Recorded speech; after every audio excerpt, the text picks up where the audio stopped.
Welcome back. Now, we've been focusing a lot on the government's plan this morning, but what about Labour's? Let's try and get to the bottom of it. We're joined from Salford by the Shadow Business Secretary, Rebecca Long-Bailey. Thank you for being with us. So, 2 days until the Prime Minister puts her plan to Parliament. Labour have said that you want to vote against it. So let's get specific now, because this is really important. What would Theresa May have to do? What assurances would she have to get from Brussels for Labour to support her Brexit deal? Well, I don't think assurances are enough. We've been stating from, the outset what Labour would like to see from a deal. We're nowhere near that, unfortunately, and unfortunately we're nowhere near anybody else's red lines across Parliament, because we don't think that Theresa May will have a majority on Tuesday, even from her own backbenchers, let alone the Labour Party. But we do think that a deal can be found within Parliament that would be able to provide a consensus, not just within Parliament, but across Britain. Well, the government's had 2 years to deliver on that, and they've found themselves to be incapable of doing that, which is why we're pushing quite strongly, in the event of Theresa May's deal falling, that a general election should be called. But what I'm just struggling to work out is what would need to change for Labour to accept the deal? What is it that you want? Well, there's a number of issues. The customs union backstop is a key issue. We've been arguing for a permanent customs union deal with the right for Britain to have a say in future trade deals.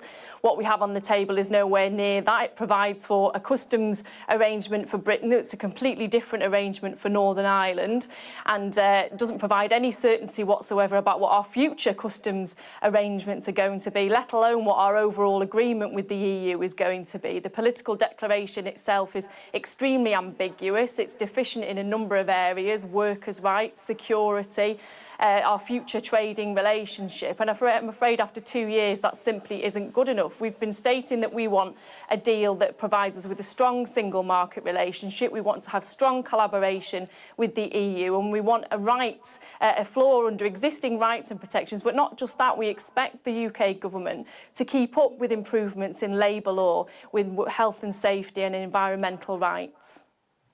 We've been hearing for months on the show that Labour want a general election. That's a policy that seems absolutely crystal clear.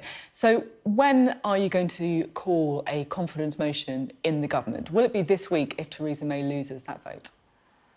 Well, we've always said it's a case of when, not if, and Jeremy's judging the situation day by day. We'll wait and see what happens on Tuesday, and we'll act, at the appropriate time. But no clarity on when that's going to be. It just seems extraordinary that you're so desperate for an election, and yet you can't give any clarity on when you're likely to call for one.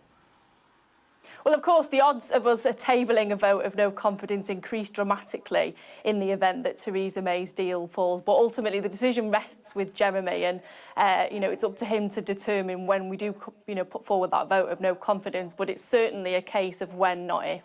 OK, above your pay grade on the actual date of when it's called, I understand. Now, in the election that Labour are so keen to get, I'm just trying to work out, would you campaign for Brexit or against Brexit? Well, our current manifesto states that we respect the result of the referendum and we want a deal that puts our economy first. Now, ultimately, of course, when we go through the next manifesto-making process, we have those discussions within the Labour Party, but that is our position.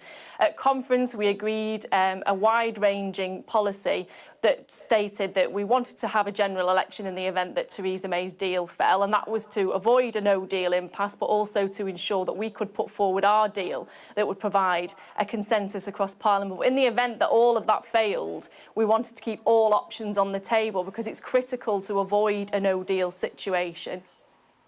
OK, so just trying to kind of unpick your answer there, it sounds like you would be campaigning for Brexit, but a different kind of deal negotiated. Now, just trying to kind of really get some clarity on what Labour wants to do. Last week on the show, Barry Gardiner suggested that actually what would happen is that Labour would have an election, they then renegotiate a deal, and then put that negotiated deal back to the British people in a referendum. Is that party policy?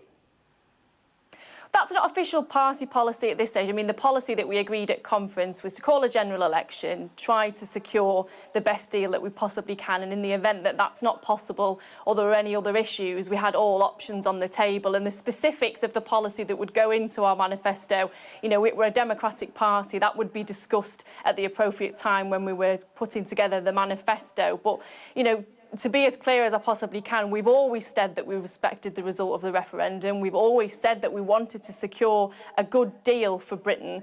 But in the event that that seems impossible or a no-deal situation seems to be hurtling towards us, we've been very clear within the party that all options will remain on the table. But our priority has always been making sure that we get that deal.